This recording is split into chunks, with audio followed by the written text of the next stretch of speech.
이 되었으므로 252회 평택시의회 임시의 제1차 기획행정위원회 개의를 선언합니다.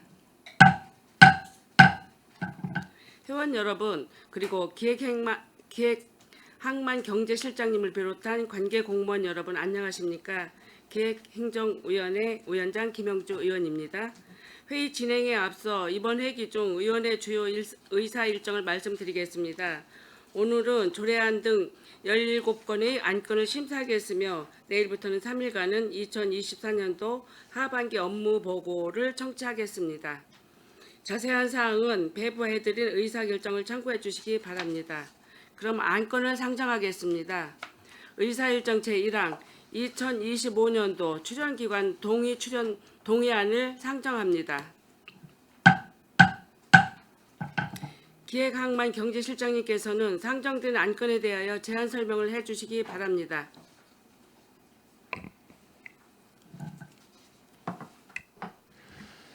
기획항만경제실장 이정열입니다.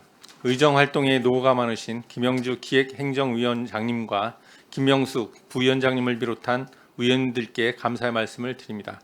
제안 설명에 앞서 참석한 강부 공무원을 소개해드리겠습니다. 이영월 청년정책과장입니다. 김보경 일자리 경제과장입니다. 문재홍 세정과장입니다.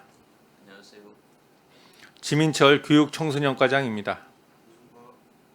최형윤 미래첨단 산업과장입니다. 의안번호 제9-486호 2025년도 출연기관 등의 출연 동의안에 대하여 제안 설명드리겠습니다. 출연 동의는 지방재정법 제18조 제3항에 지방자치단체가 출연기관 등에 출연하기 이전에 시의회의 의결을 얻는 과정입니다. 2025년도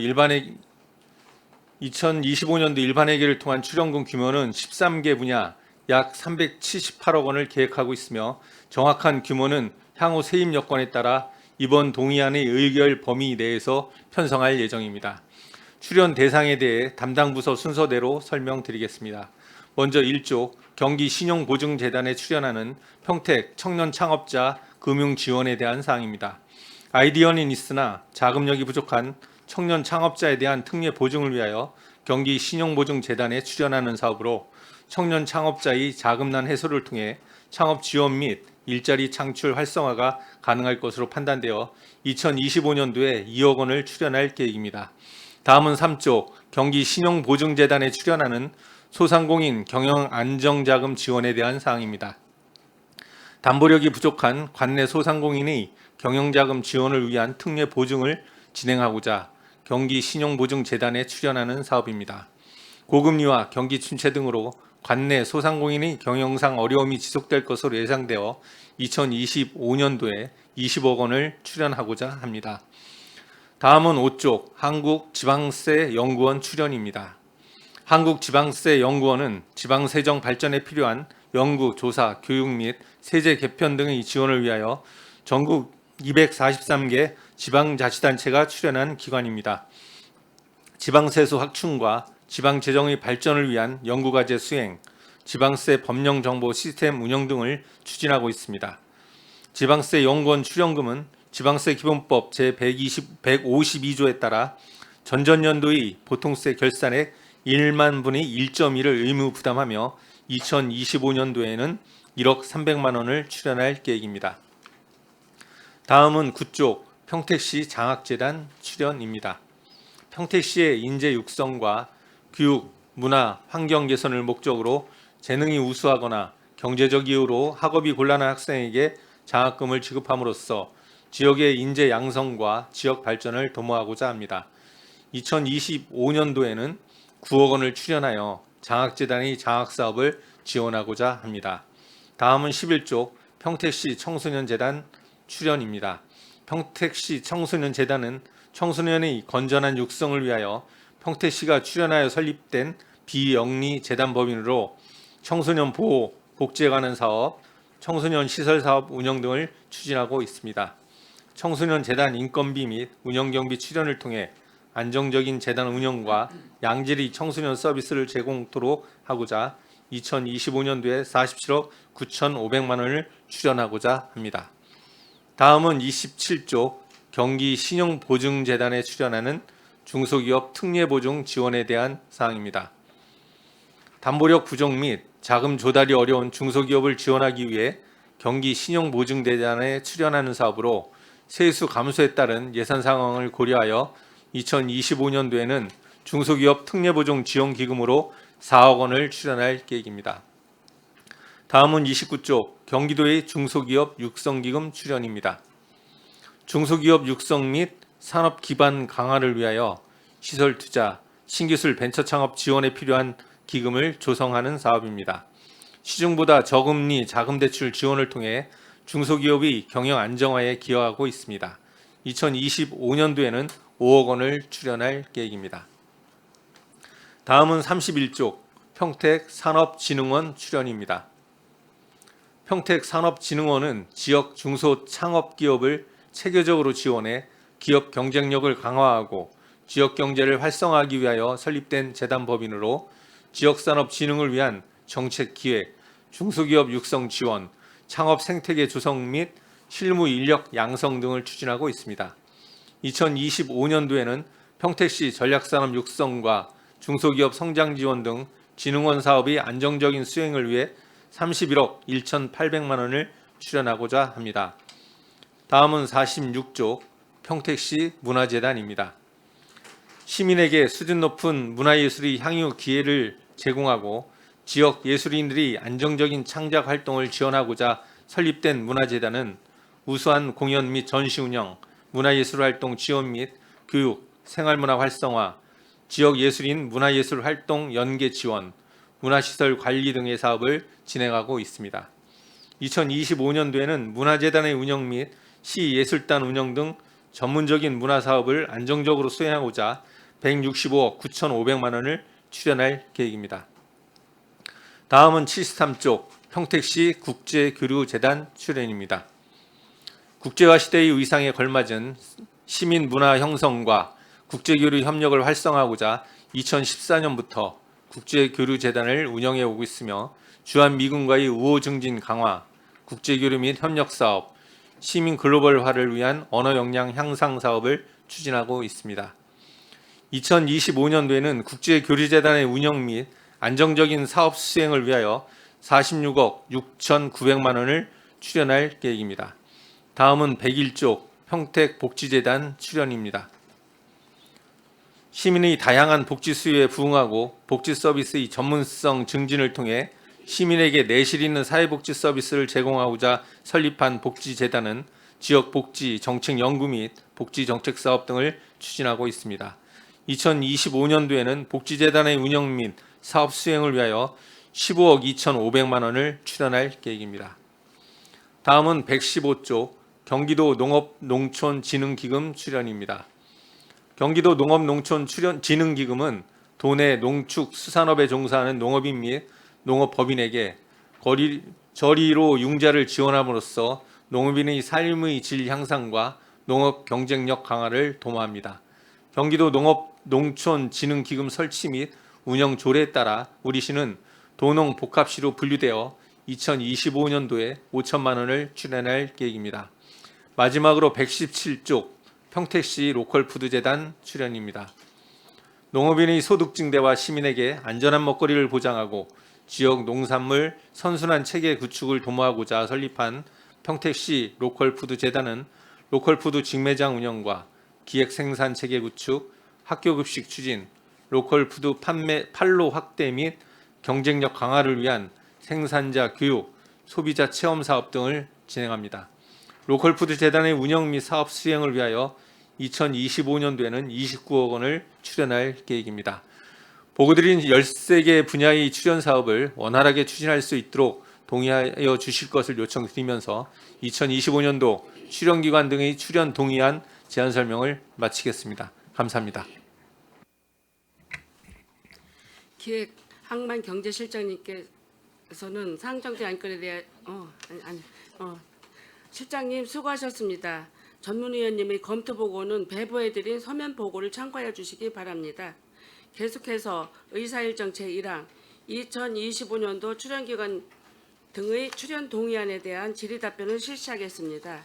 원활한 진행을 위해 청년 정책과 일자리 정책과 세정과 교육청소년과 미래첨단산업과 소관에 대한 질의 답변을 먼저 실시하도록 하겠습니다.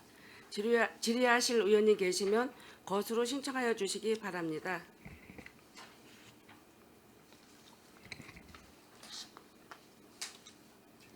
네, 이기영 의원님 질의해 주시기 바랍니다. 예, 이기영 의원입니다. 예.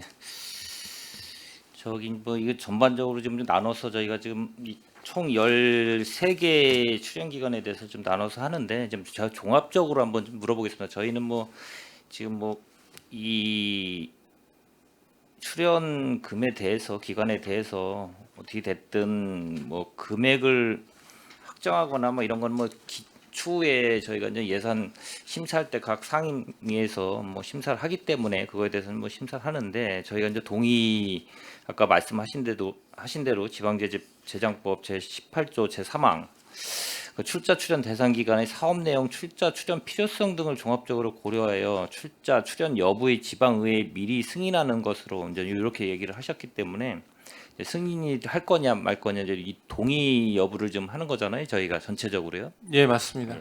총 금액이 얼마나 됩니까? 혹시 13개 우리 출연 기관에 예, 13개 추정 기관에 377억 5,500만 원입니다. 그럼 뭐 예산 대비 한 어느 정도 비중이 차지하나요? 저희 2024년도 예산 대비로 봤을 경우에 한, 한 25년도 편성한다 그러면 이거 지금 25년도 걸 갖고 얘기하시는 거니까 예, 맞습니다. 예, 예.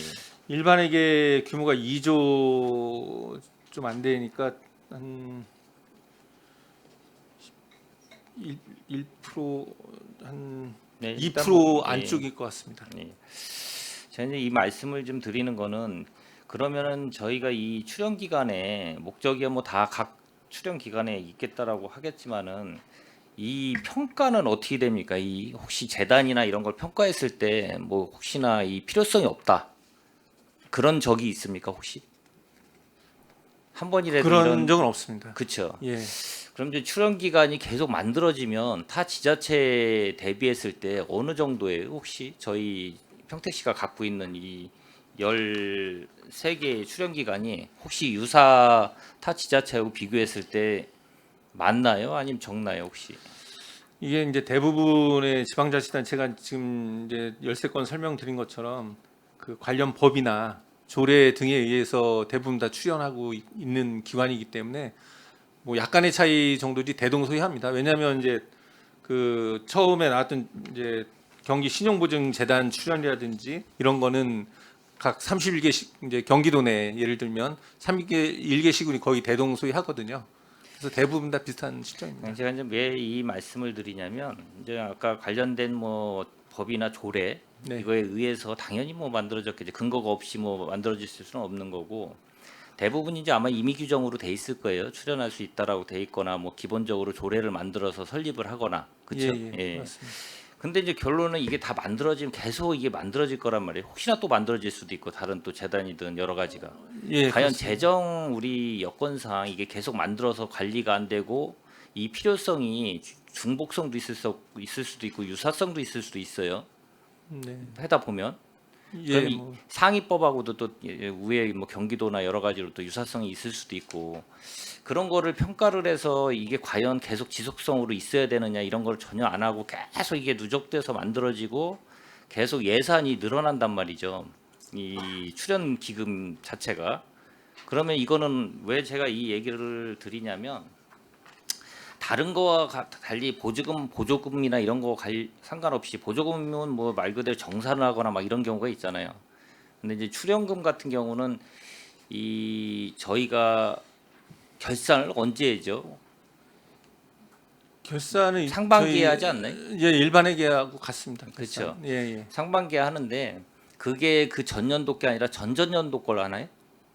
전년도 걸 평가하죠. 전년도 걸 하나요? 예, 예. 맞나요? 제가 좀 예. 잘못 알고 있나? 24년도 거를 하나요? 23년도 거를 25년도에 하나요? 정산을. 작년도 거를 금년도에 하는 거죠. 전년도 거를. 그러니까 예, 결산하고 24년도 거를 25년도 예. 상반기에 한다. 예, 맞습니다. 제가 뭐 보고받을 때 잘못 들었는지 모르겠지만 제가 좀 그렇게 들어서 지금 말씀을 좀 여쭙는 거고, 그러면은 기본적으로 내년에 결산하고 예산을 편성할 때 이 기금을 출연할 때 얼마가 된지를 어떻게 예측을 하고 하실 거 아니에요?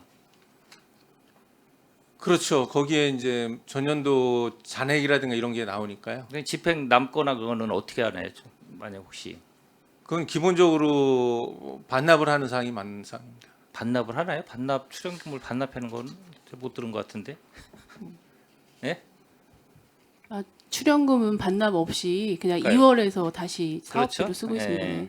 예, 출연금은 2월을 하고 예를 들어서 이제 본 예산 편성할 때 기본적으로 지금 여기에 예산 편성해서 지금 아마 거의 이제 예산과에 올라가 있을 텐데, 그러면 그거를 만약에 출연금을 예산가에다가 어느 정도의 금액을 산정해서 올릴 때 결산이 안 일어나고 이거를 봤을 때 많이 남는 데가 있고 적게 남는 데가 있어요. 제가 보니까 그런 게 이제 정확하게 파악이 안 된 상태에서 올라가고, 저희가 동의하고 본 예산 심사할 때 각 상임위에서 이 출연기금 같은 경우는 그렇게 세밀하게 못 보는 경우가 있어서 제가 좀 그걸 말씀을 드리고, 이 전체적으로 이 우리가 재단이든 예를 들어 출연 기간을 정확하게 이 평가를 해서 퇴출될 수 있는 부분은 충분히 퇴출해야 된다고 저는 봅니다. 솔직히 얘기해서 그게 만약 평가가 근데 잘 목적대로 잘 하거나 그러면 계속 지속적으로 해야 되는 건 맞는데, 만약에 이거를 계속 이거를 안고 간다 그러면 우리 평택시가 앞으로도 재정 여건이나 이런 문제가 발생될 수 있다. 그거를 좀 기획 항만실에서 전체적으로 이 출연 기간을 담당하시는 게 이제 기획 항만실에서 담당을 하시는 거니까 저희 또 우리 소관이도 마찬가지고요. 그래서 이거를 좀 한번 평가할 수 있는 거를 정확하게 한번 그거를 강구해 주시기를 좀 바라고요. 그리고 이 뭐 나머지 뭐 하나하나 뭐 여기 세부적으로 지금 뭐 필요성이나 이런 걸 뭐 다 적절하다라고 얘기가 돼 있고 검토해 본 결과, 그리고 이제 내부적인 금액이나 이제 이런 부분은 어떻게 됐든 뭐 아까 말씀드렸듯이 저희가 이제 예산에서 각 상임위별로 파악을 해서 뭐 적절하게 예산이 편성돼 가지고 출연금이 편성된 날을 봐야 되고, 일단 그거를 정확하게 한번 좀 평가를 할 수 있는 그걸 좀 대책을 좀 마련해서 뭐 하시기를 좀 바라겠습니다. 네, 알겠습니다. 네. 일단 뭐 저는 일단 추후에 다시 해도 좀 이상 네, 마치겠습니다. 이계영 의원님 수고하셨습니다. 더 질의하신 의원님 계십니까? 네, 최재형 의원님 질의해 주시기 바랍니다. 네, 안녕하세요. 최재형 의원입니다. 지금 이기영 의원님께서 질의하셨는데 그 부분 지금 잉여금 쪽이 다들 재단마다 잉여금이 남아 있습니다. 그게 이제 잉여금이 집행 잔액하고 그다음에 그 수익금인가요? 사업 수익금? 지금 그 어디야? 청소년 재단도 그렇고 거기 있는 잉여금은 이제 출연금에서의 잔액입니다. 그 출연금에서 집행 잔액인 거죠? 예. 그러니까 지금 올라와 있는 잉여금은 23년도 결산에 따른 잔액입니다. 그래서 잔액인 거죠. 이제 내년도 필요액을 산정을 할 때 잔액을 제외하고 이제 주게 됩니다. 네, 그 제하고 출연액을 주는 거잖아요. 문화재단 뭐 여기도 그렇고 문화재단 뭐 다 그런데 국제교류재단도 그렇고 11억 4,400. 문화재단 같은 경우도 이제 이것도 출연금에 다 이제 집행 잔액들일 거죠. 14억 정도 되고 이런 이게 이렇게 잉여금이 많이 남는데 일반회계하고 틀리게 여기는 반납을 안 하나요? 그거를 그냥 추경에- 제가 네. 설명드리겠습니다. 예. 출연금은 이제 기본적으로 반납 조항이 없고요. 없고요. 네. 예, 그래서 이제 이게 출연됐기 때문에 이제 실제적으로 자본이 넘어갔다라고 보는 상황이기 때문에 잔액에 대해서는 아까 설명드린 대로 23년도 사용분에 대해서 이제 24년 상반기에 결산 작업을 다 한 거고요. 결산하면 잔액이 나오니 그 잔액은 25년도 출연금을 줄 때 그것만큼은 빼고 준다라는 개념으로 지금 정리가 되고 있습니다. 예, 그러니까. 근데 그게 뭐 규정상 그렇게 출연금이기 때문에 반납하면 안 되는 건가요?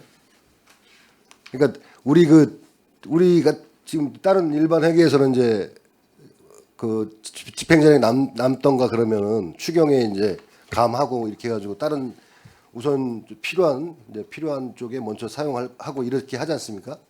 근데 이 출연금은 그렇게 안 하는 말씀이에요. 이게 그러면 1년을 그냥 갖고 있는 거잖아요. 그러니까 전년도 잔액이니까 1년을 그대로 갖고 있잖아요. 그냥 현금으로.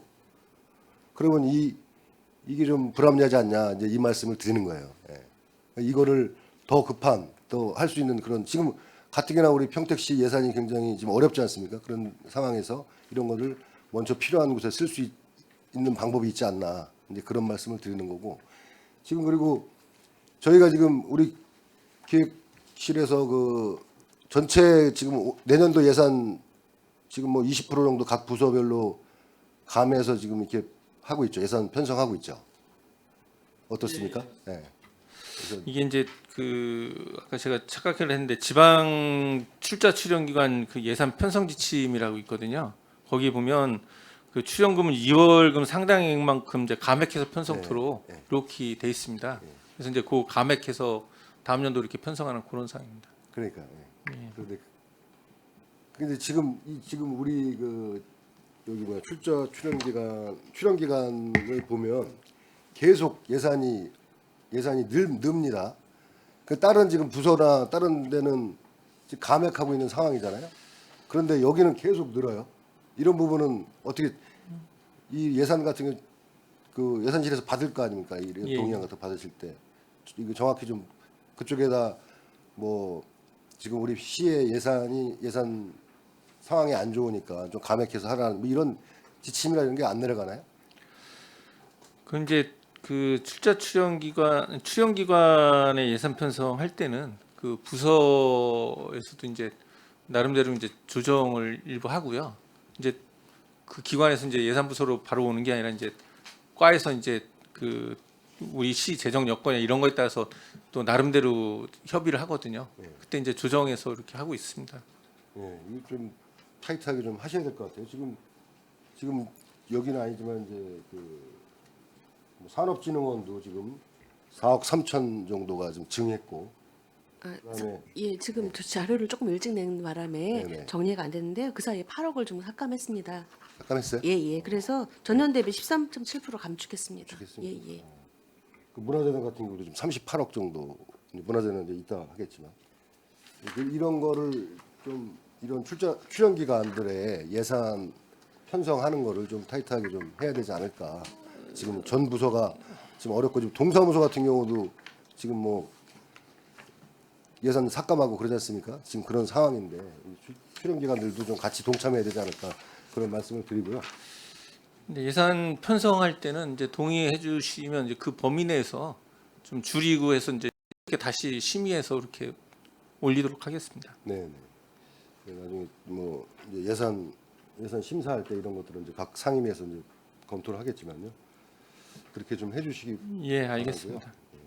그리고 지금 경기신용보증재단에 지금 저희가 26억 정도 올해 이제 출연하지 않습니까? 전년도에 비해서 1억 늘었는데 이게 지금 그 청년 창업 같은 경우 이게 21년도부터 지금 시작을 한 건가요? 출연금? 네, 맞습니다. 그러면 이게 지금 올해 같은 경우 실적이 어떻게 됩니까? 지금 9월 30일자로 저희가 68건으로 해서 18억 9,500만 원이 지금 지출된 상태입니다. 그러면 지금 각 연도마다 이제 이게 나갔을 거 아닙니까? 네. 그렇죠? 그러면 이게 지금 이게 다 상환이 돼가지고 출연금이 다시 이게 어떻게 이게 되나요? 출연금이 이제 2억씩 지금 8억이 쌓였는데 21년도에 대출이 나가는 것도 있을 거고 그래야 네, 쭉 네, 갈 거 네. 아닙니까? 그러면 이 출연금은 나중에 어떻게 회수를 하냐면 계속 거기서 선순환해서 돌아가나요? 저희가 지금 이게 시스템이 신용보증재단에서 그때그때마다 승인 요청을 옵니다. 네. 이 건에 대해서 이제 대출할 건데 대출 그 보증서를 끊어줄 건데 그 승인 요청이 오기 때문에 저희가 이제 매월 어느 정도 소진되는지 확인을 할 수가 있고요. 네. 21년도, 22년도는 20억이 다 소진된 상태입니다. 네. 근데 이제 23년도에 92%가 이제 소진이 돼서 8% 정도 이제 잔액이 있는데 그거는 이제 24년도로 지금 2월이 된 상태입니다. 그리고 지금 24년도 지금 현재는 9월 30일자는 18억 9,500만 원 정도, 92% 3% 정도 이제 지출이 된 상태이기 때문에 작년도 2월액이랑 그 잔액이랑 이제 소진될 예정입니다. 그럼 지금 21년도에 이제 나간 것도 계속 진행 중인 거죠? 그 대출이 이제 이 출연금 나가서 여기 대출이 지원되고 계속 유지되고 있는 거죠? 그렇죠. 네. 저희가 그 보증서를 20억 원어치 다 이제 끊어 나간 그렇죠. 상태입니다. 나간 상황이죠. 네네. 보통 이게 몇 년 정도 이게 그 대출을 뭐 몇 년 거치 몇 년 상환해가지고 이 출연금이 다 21년도께 언제쯤 클리어 되는? 저희가 지금 평택시 거는 1년 거치 5년 상환입니다. 1년 거치 5년. 네네. 그럼 6년 정도 기간이 필요한 거네요. 네네. 그 6년이 지나면 이제 21년도에 그 출연했던 2억에 대한 거는 다시 선순환되는 겁니까? 아니면 그건 회수가 되는 겁니까? 어떻게 그거는 거기서 이제 끝나는 겁니다. 끝나는 거예요? 예. 보증서를 끊어서 그거로 이게 보증료 성격을 한다. 2억이. 네네네. 그럼 이건 없어지는 거네요. 네네.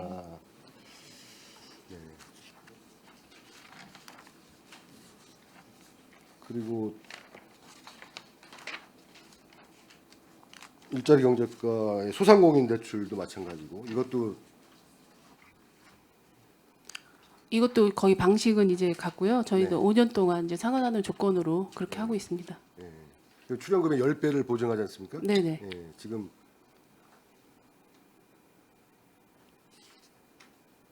자료 보니까 전년도 같은 경우 833건에 213억 맞죠? 네. 그다음 올해는 834건에 225억 네, 그렇습니다. 맞습니까? 근데 지금 작년에 19억 출연했었죠, 작년에. 올해가 이제 19억 올해가 출연한 19억. 거고요. 네. 작년에가- 23년도는 지금 20억입니다. 근데 지금 이 금액이 조금 더 출연한 금액보다 10배 이상 대출이 나가네요. 그렇죠. 저희가 이제 20억을 출연을 하면 200억까지 이제 소상공인이 그 받을 수 있는 겁니다, 대출을. 근데 지금 전년도 같은 경우 213억 대출이 나갔어요. 그럼 이게 더 지금 아까 의원님 말씀하신 것 같이 저희가 이제 연간 2011년부터 이제 이 보증을 하고 있는데요. 네. 2월액이 조금씩 발생되는 부분이 있어서 저희 지금 그 1년간 예산에낙하고 정확하게 일치하진 않습니다. 그렇습니까? 이것도 똑같이 지금 아까 청년정책과처럼 다 소진되는 그런 비용인 네, 거죠? 맞습니다. 네. 1년 거치 5년 상환하면 네. 20억에 대한 거는 보증료 성격을 해서 다 소진이 되는 거다. 네, 그렇습니다. 알겠습니다. 그리고 지금 이게 지금 청년 정책과에서 지원하는 요거 경기 요거하고 일자리 경제과 이게 지금 좀 중복이 될 수도 있을 것 같아요. 이게 청년 창업 5년 이하에서 19세, 39세 이렇게 적용 대상이 이렇게 돼 있는데, 그죠? 중복이 되는 거는 맞고요. 네. 저희가 이제 처음에 이게 저희 청년 일자리 팀이 일자리과에 있었습니다. 이제 그때 당시에 청년들의 창업이 계속 늘고 있기 때문에 수요가 많기 때문에 그래서 이제 청년을 따로 일부를 더 지원하는 성격으로 해서 이 사업이 좀 생겼습니다.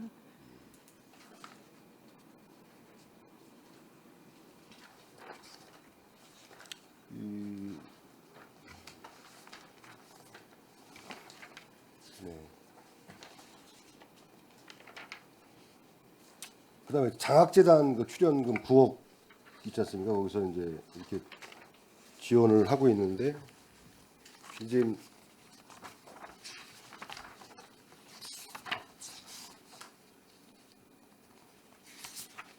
지금 기본자산 적립으로 2억을 매년 이제 적립하지 않습니까? 이게 몇 년 됐죠? 이게 시작한 연도는 제가 이제 정확하게 모르고요. 지금 현재 총 자산은 133억 4,100만 원이 있습니다. 그래서 이게 자율적으로 저희가 출혈을 안 하고 돌아가야 되는 비용은 한 300억 정도가 적립이 되면 그 이제 수입 이자로 지금 정도의 이제 상황을 이제 할 수는 있는 상황인데요. 그래서 이제 9억 출연을 하면 7억은 장학금으로 장학금 나가고요. 지급하고 예, 2억은 재산 적립으로 하고 적립을 있습니다. 하고 예. 있다. 그래서 지금 134억 정도. 133억 4,100만 원입니다. 그러면 이제 이게 한 300억 정도 될 때까지는 계속 적립을 하신다는 말씀이에요. 그렇잖아요. 그래서 이게 좀 기간이 길어가지고 네.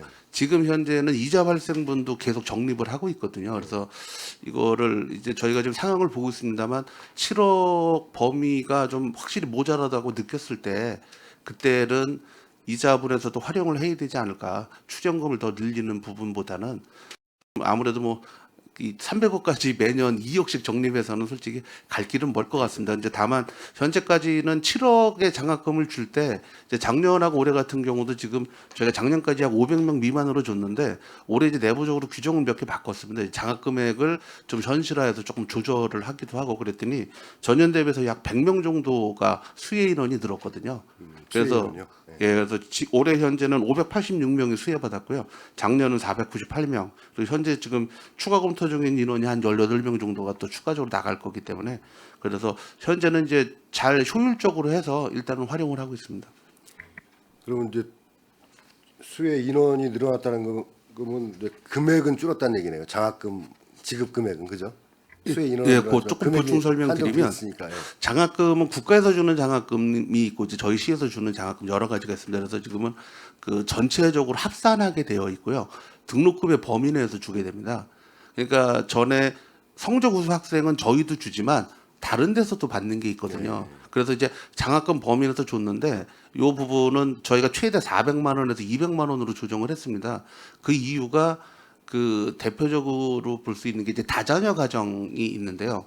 그러니까 이제 부모님이 경제적 여유도 있는데 다자녀다 보니까 이 혜택을 받으실 수가 있는 거예요. 그래서 그런 분들은 실제적으로 400만 원을 재작년까지 거의 풀로 받아가지고 일반적으로 우수 장학생들은 딴 데서도 받는 게 있으니까 저희한테 받는 게 200만 원이 채 안 되더라고요. 그래서 이제 그 부분을 이제 재단에서 장학재단에서 이제 심의 과정에서 최대 금액을 조정을 했더니 올해는 똑같은 돈에서 이제 수혜자가 한 100명 정도가 늘어난 상황입니다. 어차피 그 전체 받는 한도는 정해져 있으니까. 예, 그러니까 아까 말씀드린 성적 우수 학생들이 대부분 받는 게 200만 원 미만이니 굳이 한도를 400만 원까지 올릴 필요는 없다는 판단이었습니다. 네. 알겠습니다. 그리고 이 적립금 2억씩 하면 100년 해야 200억인데 그죠? 뭔 대책이 필요할 것 같습니다. 50년 해야 100억.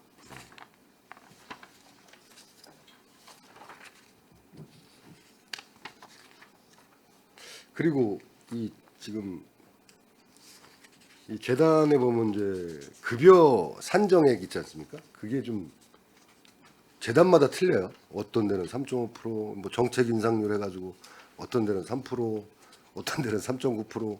이게 무슨 근거로 이렇게 이거를 올리는 건가요? 이쪽에서? 보통은 타 재단이 2.5%인데 저희가 3.5%니까 제가 총괄 설명드리겠습니다. 그러니까 기본적으로 공공기관 급여에 대한 부분은 행안부에서 매년 몇 프로 정도의 이제 인플레이션이나 이런 부분을 감안을 해서 몇 프로 상승을 시켜라라고 나오는데요.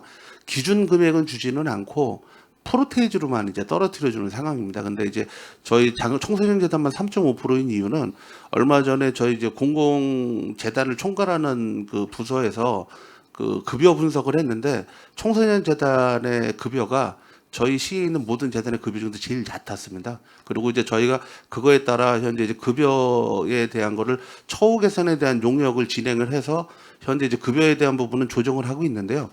그러다 보니까 이제 저희 청소년 재단만 추가 1%를 받아서 이제 최대한 아직도 올려야 될 부분이 좀 많은 부분은 있습니다. 그래서 일단은 연도마다 올릴 수 있는 게 한도가 있으니까 그래서 최도 한도까지 3.5% 반영을 한 상황입니다. 다른 재단에 비해서 급여가 좀 낮은 편이라 예, 제일 얕은 걸로 이번에 나왔습니다. 그래서 이렇게 하셨다.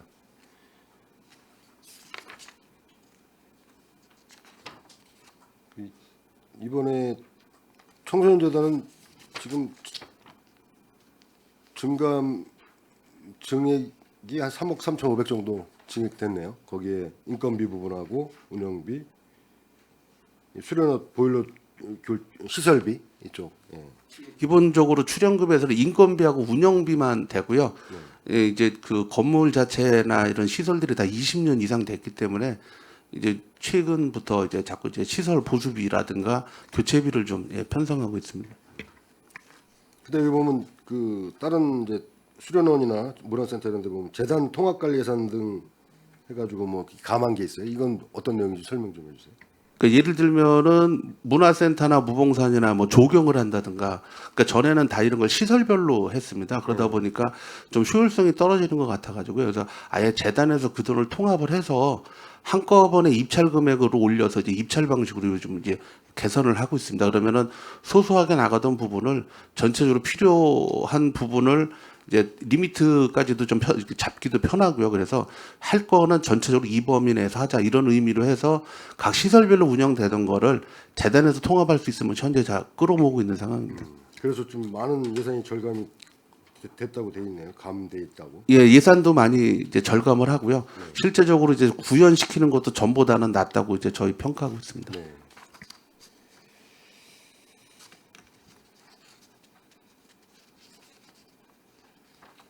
알겠습니다. 뭐 세부 사업들은 이제 나중에 예산할 때 다시 좀 질의하기로 하고요.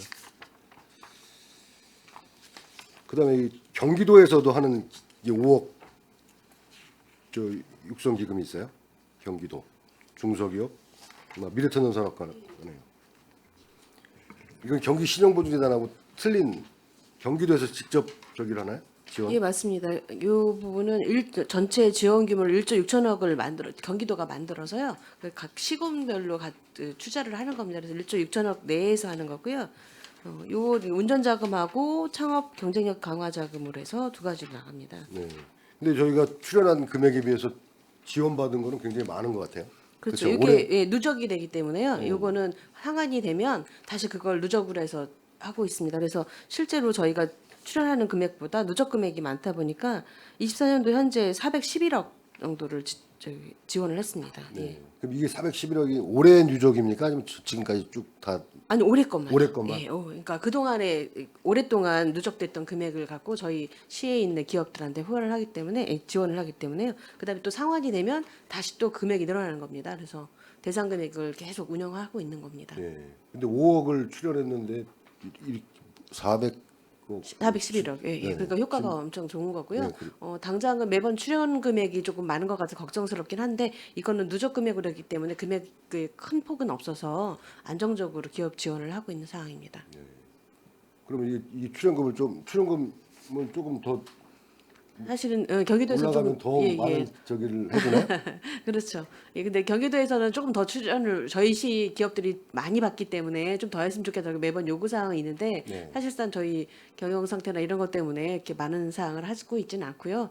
실적 그 해마다의 그 출연금에 비해서 실적은 좋은 편이라 아직은 이 정도는 유지해도 괜찮을 것 같아서 네. 전년하고 동일하게 했습니다. 네. 알겠습니다.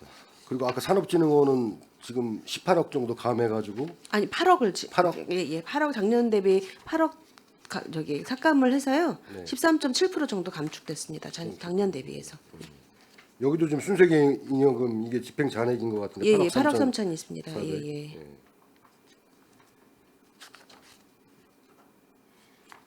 그다음에 여기 그 증감 사회보험 인건비 쪽에 예, 예. 산업 전문 고문위원 위촉 운영을 위한 기관제 근로자 보수 등 해가지고 7,200만 원 2명 신규 예, 예. 편성했어요. 예, 예. 이건 어떤 부분이죠? 저희가 이제 반도체 분야라든가 또 여러 가지 분야를 보다 보니까 사실은 이제 국제교류재단에서 이미 하고 있는 고문 제도인데 산업 분야에도 꼭 필요하겠더라고요. 그래서 투자이치 분야 뭐 아니면 반도체 분야 이런 쪽에 조언을 해주시고 신산업이라든가 또 국가 공모 사업이라든가 이런 안내를 받고 할 때 정보와 또 자문이 많이 필요한 부분이 있습니다. 그래서 이번에 특별히 두 분을 좀 모셔보려고 준비를 하는 상황입니다. 아, 산업 전문 고문을 예, 예. 위촉하려고 하는 예, 그 신규 맞습니다. 편성했다는 예, 예. 말씀이네요. 예, 뭐이 세부적인 내용들은 다시 예산 심사할 때 얘기하도록 하겠습니다. 예. 아까도 처음에 이제 말씀드렸듯이 출연 기간도 이런 예산안 편성할 때 좀 전체 좀 실질적으로 꼭 좀 정확하게 좀 예산 산출해가지고 그렇게 할 수 있도록 해서 지금 각 특히나 이제 시가 어려운 상황이니까 출연 기간도 좀 같이 동참해야 되지 않을까 이런 생각을 합니다. 예. 예, 알겠습니다. 위원님께서 말씀하신 사항은 각별히 신경 써서 출연기간 심의할 때 그 주의해서 하겠습니다. 네, 알겠습니다. 이상 마치겠습니다. 네, 보충 질의해 주세요. 예.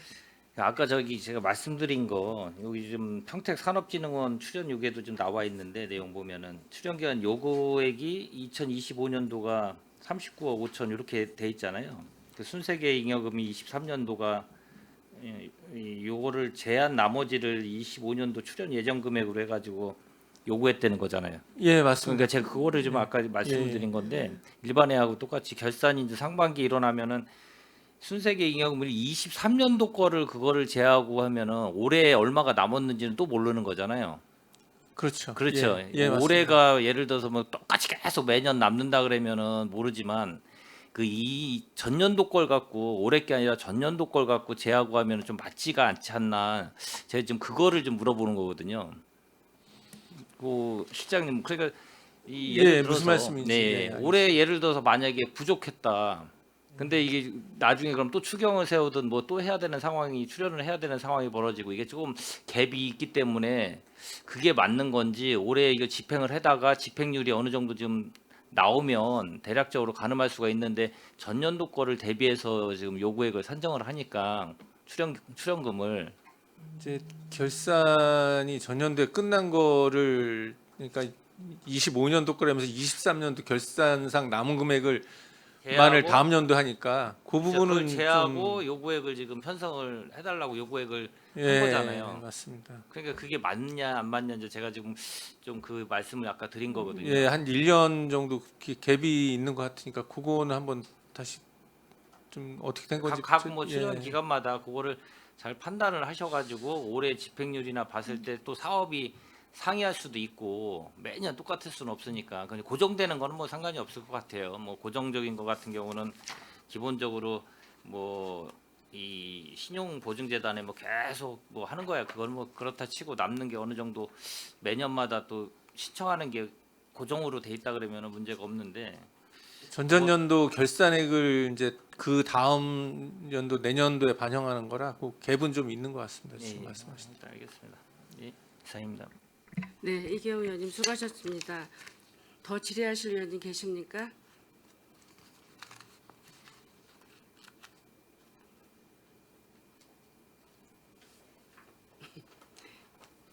네, 김명숙 의원님 질의해 주시기 바랍니다. 네, 김명숙 의원입니다. 앞서서 우리 최재형 의원님께서 뭐 질문을 세세하게 잘 해주셔서 저는 그 한 가지만 우리 교육 청소년 과장님한테만 질의를 드리겠습니다. 거의 이제 출연 동의안 같은 경우에는 저희가 이제 법에 근거해서 이제 하는 거기 때문에 다른 과장님들은 좀 잘 들으셔서 그런 그 같이 겹치는 부분에 대해서는 잘 앞으로 준비를 좀 해주시면 될 것 같아요. 지금 그 장학재단 같은 경우에 출연 규모 결정은 지방재정 그 여건을 고려해서 하죠.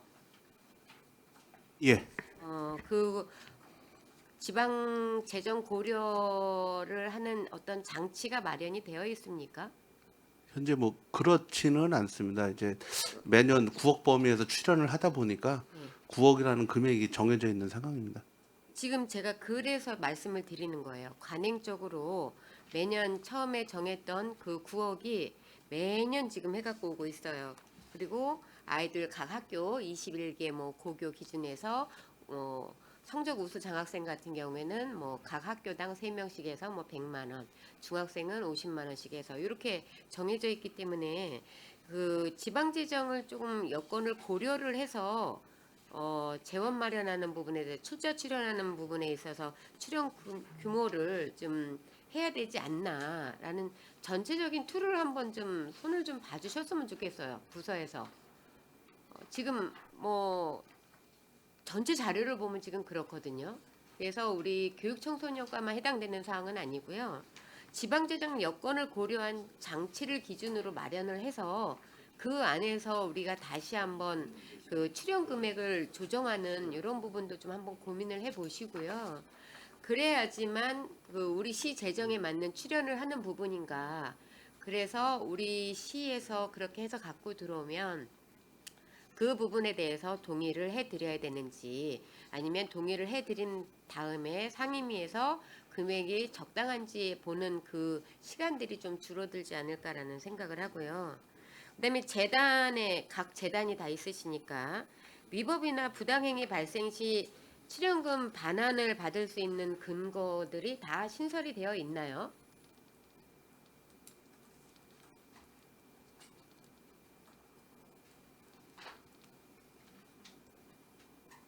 아직 안 돼 있는 걸로 제가 알고 있습니다. 평택시.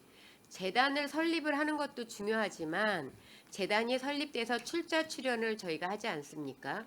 그러면 위법이나 부패 행위가 발생이 됐을 때 출연금 반환은 근거를 신설을 해 놓으셔야지만 저희들이 동의안을 가결을 하든 부결을 하든 그 상황에서 각 상임위에서 문제가 그 지적이 발생이 됐을 때 근거가 없으면 어떻게 반환을 받으실 겁니까?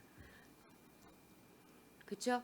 이런 부분이 지금 전반적으로 평택시의 그 출자 출연 기간에 되어 있는 부분이 없는 것 같아요. 그래서 그런 부분도 해주시고 그다음에 이제 그 아까 제가 우리 교육청소년과만 했는데 이 부분은 이제 교육청소년과만 해당이 되는 부분입니다. 다른 장학재단하고 장학금 지원 여부를 확인할 수 있는 절차는 어떻게 거치고 있습니까? 현재는 그 한국 그건 장학재단이 이제 있습니다. 대학생들에 대한 예, 예, 예. 부분이고요. 예. 중고등학교나 일반적으로 들어오는 부분은 선정심의위원회에서 밖에는 밝힐 수 있는 부분이 아, 그쪽에서도 그 없죠. 부분은 조금 보강 설명을 드리면 그래서 현재 아까 말씀드린 대로 수업료의 범위에서 나가는 거는 대학생만 가능하고요. 네네. 왜냐하면 고등학생도 이미 뭐 수업료는 무상 교육이 되기 때문에 그래서 그 장학을 장려하는 의미로 아예 정액으로 나가게 되는 거고요. 대학생 같은 경우는 저희가 지급한 장학생도 중간중간에 점검을 합니다. 1년에 한 3회 이상 점검을 해가지고 대학생은 그게 시스템이 되어 있어서 예, 예. 좋은데요. 제가 드리는 말씀은 그렇게 시스템이 되어 있지 않은 학생들에 대한 중복 지원에 대한 부분은 어떻게 관리를 하고 있고 시스템이 어떻게 되어 있느냐라고 여쭤본 겁니다. 다시 한번 설명드리겠습니다. 그러니까 그 저희가 중복 지원을 따질 때는 범위가 수업료라는 범위 안에서 수업료가 넘어가기 때문에 중복 지급이라고 보고 그 부분을 환수를 하는 부분이 있고요. 그래서 말씀하신 초중고나 특기 학생들 같은 경우에는 정액으로 나가는 이유가 이거는 타 중복 여부를 따지지는 않습니다.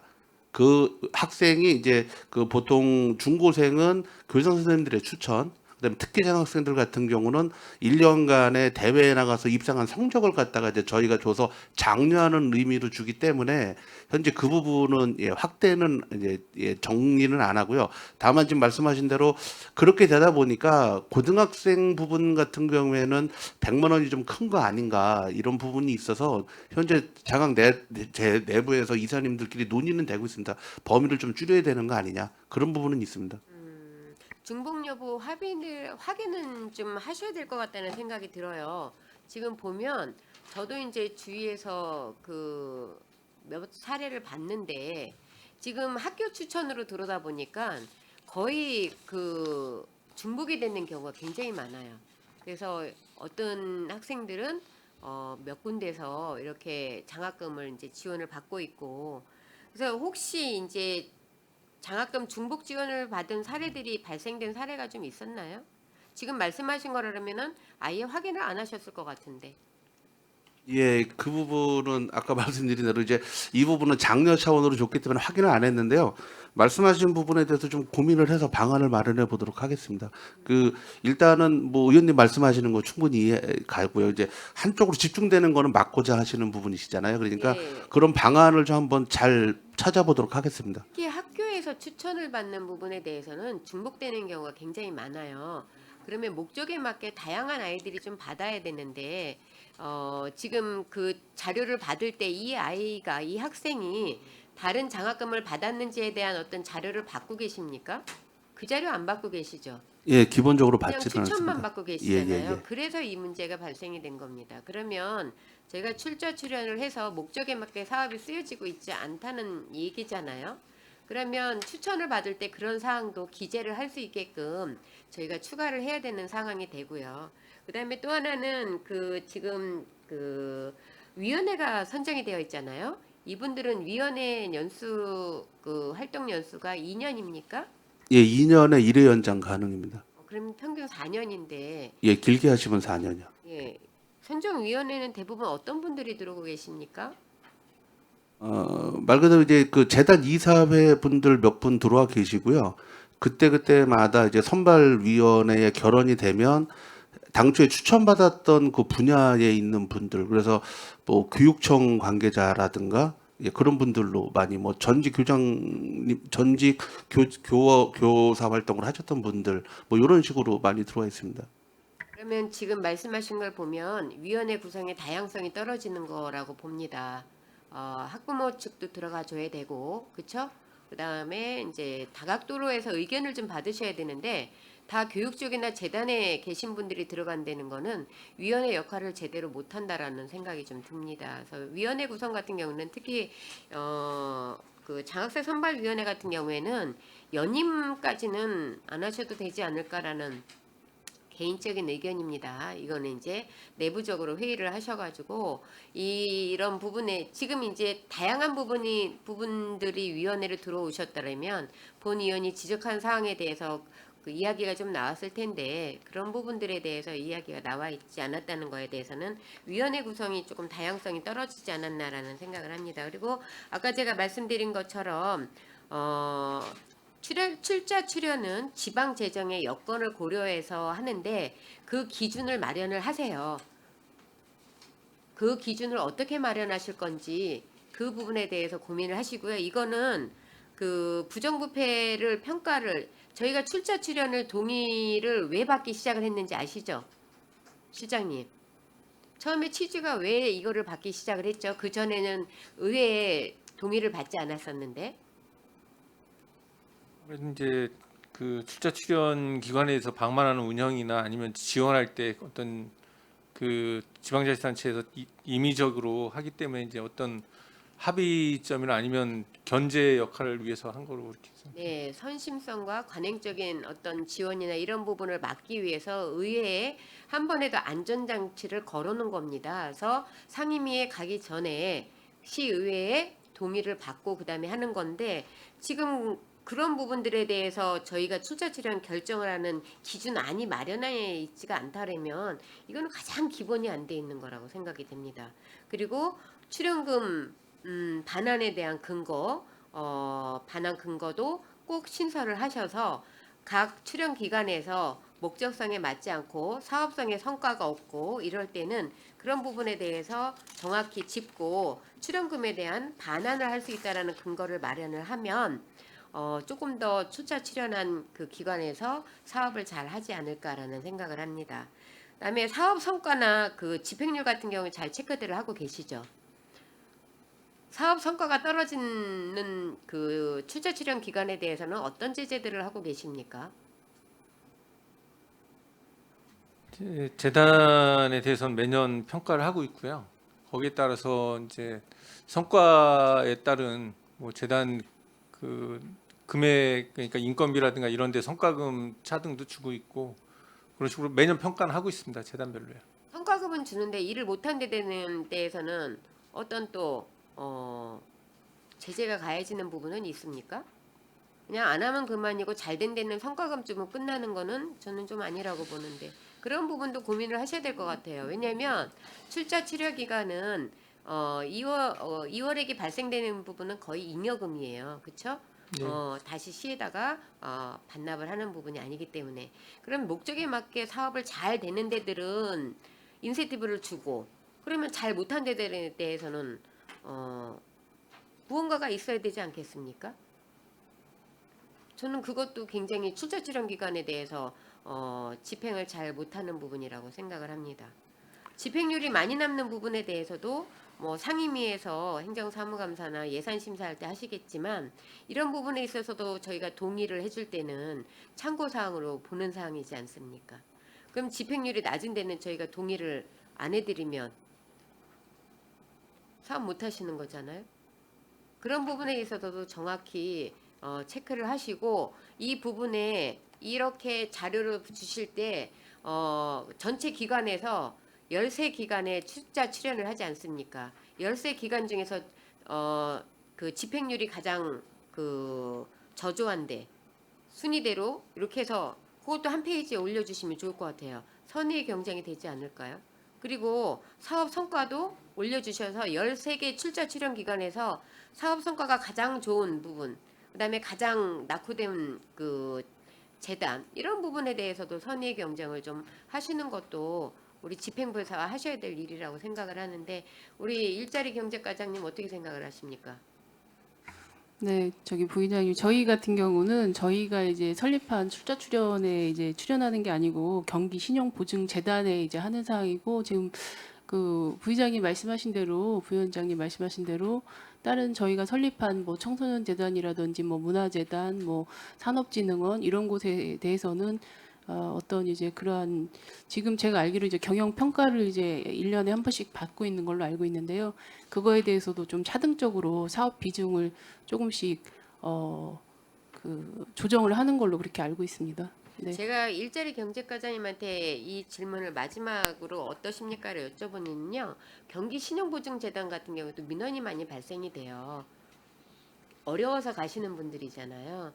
네, 그런데 그런 부분에 있어서 굉장히 서민의 문턱이 높다. 그리고 친절도나 이런 부분에 있어서 굉장히 적극적인 그 민원 해결에 조금 도움이 안 되고 있다라는 부분에 대해서 이야기가 좀 들려서 제가 과장님한테 여쭤본 거고요.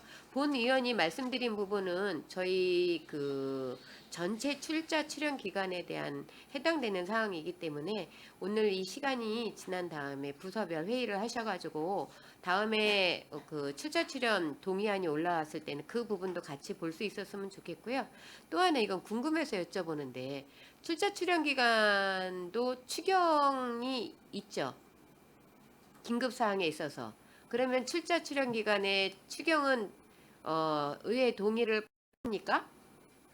추경은? 출자 출연 그 동의는 이제 출연하는 거에 대해서 동의는 받은 사항이고요. 다만 금액이나 이런 게 변동이 있으면 그 금액은 이제 추경으로 예산 승인을 받아야 되는 사항입니다. 일반에 의해서 이제 4억을 출연했는데 그거 뭐, 이제 상임위에 예. 사는데 출자 예. 출연 기간에 추경으로 그 금액이 늘어날 때는 의회 그 동의를 받아야 되는 거냐고 저도 궁금해서 여쭤보는 거예요. 그거는 이제 전에 그거에 따른 질의 회신이 있었는데요. 그거는 이제 금액에 대한 동의는 아니고 이제 출연을 하겠느냐에 대한 동의로 그렇게 때문에. 판단됩니다. 예. 그러면은 동의를 안 받아도 예, 금액이 더 늘어나거나 했다고 따로 받진 않는 걸로 알고 있습니다. 원래 출제 금액보다도 늘어나는데도 금액적으로만 판단을 하는 거네요. 예, 금액은 이제 따로 금액이고 이거는 이제 그 기관에 출연을 하는 거에 대한 동의 사항입니다. 예, 알겠습니다. 이상으로 질의 마치도록 하겠습니다. 수고하셨습니다. 네, 김명숙 의원님 수고하셨습니다. 더 질의하실 의원님 계십니까? 끝나. 네, 김혜영 의원님 질의해 주시기 바랍니다. 네, 수고 많으십니다. 지금 형택시 청소년재단하고 그다음 미래첨단산업과에서 산업진흥원이 있는데 지금 잉여금이 왜 남게 됐죠? 예, 청소년재단 먼저 말씀드리면 대부분의 잉여금이 운영비하고 인건비 쪽입니다. 그러니까 이제 청소년재단이 한동안 좀 직원의 이적률이 많았습니다. 그래서 이제 직원이 관두게 되면 새로 뽑힐 때까지 한 3개월 정도의 공석 시간이 발생합니다. 그리고 이제 요즘 이제 사회적 분위기상 육아휴직을 내는 직원들도 많이 늘고 있고요. 그러다 보니까 이제 가장 잉여금의 높은 비율이 인건비 쪽에서 많이 남는 부분이 있습니다. 그게 인건비는 어떻게 보면 가장 계획적으로 보일 수 있는 부분인데 예를 들어서 아까 말했듯이 불시에 직원 이직률이 생긴다던가 뭐 이러면 공백이 있겠죠. 육아휴직 같은 거는 뭐 예상되는 게 아닌가요? 그러니까 육아휴직도 출산휴가는 예상은 되는데요. 네.